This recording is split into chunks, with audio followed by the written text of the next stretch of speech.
सूरत में बीजेपी उम्मीदवार मुकेश कुमार दलाल की निर्विरोध जीत पर कांग्रेस नेता राहुल गांधी ने जोरदार हमला बोला है और इसे संविधान को खत्म करने की तरफ बढ़ाया गया एक और कदम बताया। सूरत में रविवार को कांग्रेस उम्मीदवार का नामांकन रद्द हो जाने के बाद सोमवार को बीजेपी को छोड़कर अन्य सभी उम्मीदवारों ने अपना नाम वापस ले लिया, जिसके चलते बीजेपी उम्मीदवार मुकेश कुमार दलाल बिना लड़े ही जीत गए। ऐसे में अब राहुल गांधी ने इस पर प्रतिक्रिया देते हुए इसे तानाशाह की असली सूरत बताया। उन्होंने सोशल मीडिया प्लेटफॉर्म एक्स पर लिखा, तानाशाह की असली सूरत एक बार फिर देश के सामने है। जनता से अपना नेता चुनने का अधिकार छीन लेना बाबा साहब अंबेडकर के संविधान को खत्म करने की तरफ बढ़ाया गया एक और कदम है। मैं एक बार फिर कह रहा हूं, ये सिर्फ सरकार बनाने का चुनाव नहीं है, ये देश को बचाने का चुनाव है, संविधान की रक्षा का चुनाव है। बता दें, गुजरात की सभी 26 सीटों के लिए 7 मई को मतदान प्रस्तावित है, लेकिन सूरत सीट का नतीजा पहले ही आ जाने के कारण अब उस दिन 25 सीट पर मतदान होगा। सूरत जिला निर्वाचन कार्यालय के अनुसार दलाल को छोड़कर सूरत लोकसभा सीट के लिए नामांकन पत्र दाखिल करने वाले सभी 8 उम्मीदवारों ने अंतिम दिन अपना नाम वापस ले लिया, जिनमें 4 निर्दलीय, 3 छोटे दलों के और बहुजन समाज पार्टी के प्यारेलाल भारती शामिल हैं।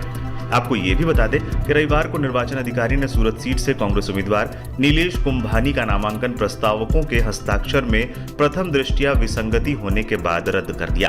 कुंभानी का नामांकन रद्द होने के बाद पार्टी के वैकल्पिक उम्मीदवार के तौर पर नामांकन दाखिल करने वाले सुरेश पडसाला का नामांकन पत्र भी रद्द कर दिया गया था। कांग्रेस ने रविवार को आरोप लगाया था कि कुंभानी का नामांकन बीजेपी के इशारे पर रद्द किया गया। पार्टी ने कहा है कि वो इस फैसले को उच्च न्यायालय में चुनौती देगी। कांग्रेस ने मामले को लेकर चुनाव आयोग से शिकायत भी दर्ज कराई है। एक बहुत ही विचित्र उल्लंघन देखा हमने, जो सिर्फ गैर कानूनी हस्तक्षेप और गलत रूप से दुष्प्रभाव डालने वाला हस्तक्षेप है। हमने ऐसा कभी सुना नहीं, कभी हुआ नहीं। मैंने अंदर माननीय आयोग को जेम्स बॉन्ड की कहानी बताई कि पहली बार तो तुक्का होता है, दूसरी बार कोइंसिडेंस होता है। अगर वही चीज़ तीसरी बार हो तो उसको शत्रु का एक्शन कहा जाता है। सूरत में ये बात बारंबार हुई है, ये कोइंसिडेंस नहीं है, ये शत्रु का एक्शन है। क्या हुआ? एक साथ 4 प्रस्तावक कांग्रेस कैंडिडेट के खड़े होकर बोलते हैं कि ये हस्ताक्षर हमारे नहीं है। चुनाव के एक दिन पहले ये कहा जाता है। उसके बाद कुछ समय तक जो कैंडिडेट है सूरत से वो भी लापता होते हैं, मिलते नहीं हैं। अब सबसे रोचक, जो कोइंसिडेंस नहीं हो सकता, जितने और पार्टियों के जितने कैंडिडेट्स हैं सूरत से, सब विड्रॉ कर जाते हैं। ये ऐसा अजूबा तो हमने देखा नहीं। सूरत का कैंडिडेट इतना प्रभावशाली है कि कोई उसके विरुद्ध खड़े होकर तैयार नहीं। खड़े होने के बाद, नामांकन पत्र भरने के बाद,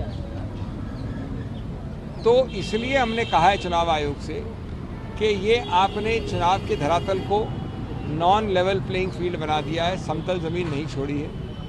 ये चुनाव पिटिशन का मामला नहीं है, इसमें आपका एक ही हल है। ऐसे कारनामों का फ़ायदा न उठा पाए कोई, इसलिए अति आवश्यक है कि आप स्थगित करें चुनाव सूरत में और चुनाव की नई तारीख दें, जिससे ये संदेश बड़ा स्पष्ट जाए कि अगर मैं इस प्रकार के दुष्प्रभाव से इनको इफेक्ट करता हूँ या इनको इफेक्ट करता हूँ, वोटर हो या कैंडिडेट हो, उसका फ़ायदा मैं नहीं ले सकता।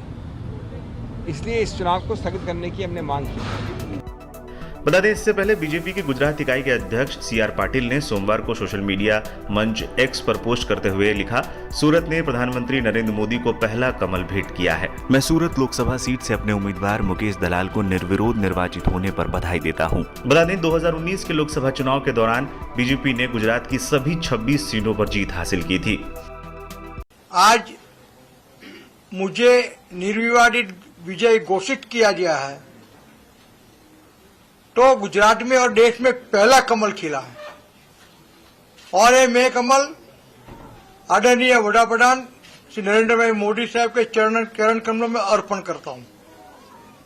साथ में ही प्रधानमंत्री श्री नरेंद्र भाई मोदी साहब, अमित भाई शाह साहब, JP नड्डा साहब, हमारे आदरणीय श्री प्रदेश प्रमुख श्री CR पाटिल साहब, मुख्यमंत्री श्री भूपेंद्र भाई पटेल साहब का आभारी हूं कि इन्होंने मुझ पे विश्वास रख के मेरा चयन किया है।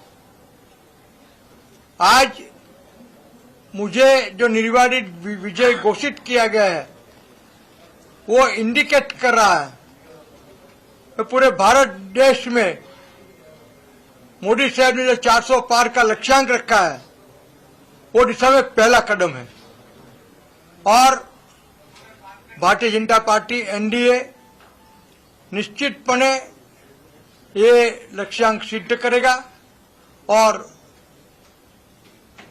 जो पूर्ण बहुमत की 2/3 से ज्यादा बहुमत वाली सरकार जो आगे बनने जा रही है तो उस दिशा में पहला कदम है।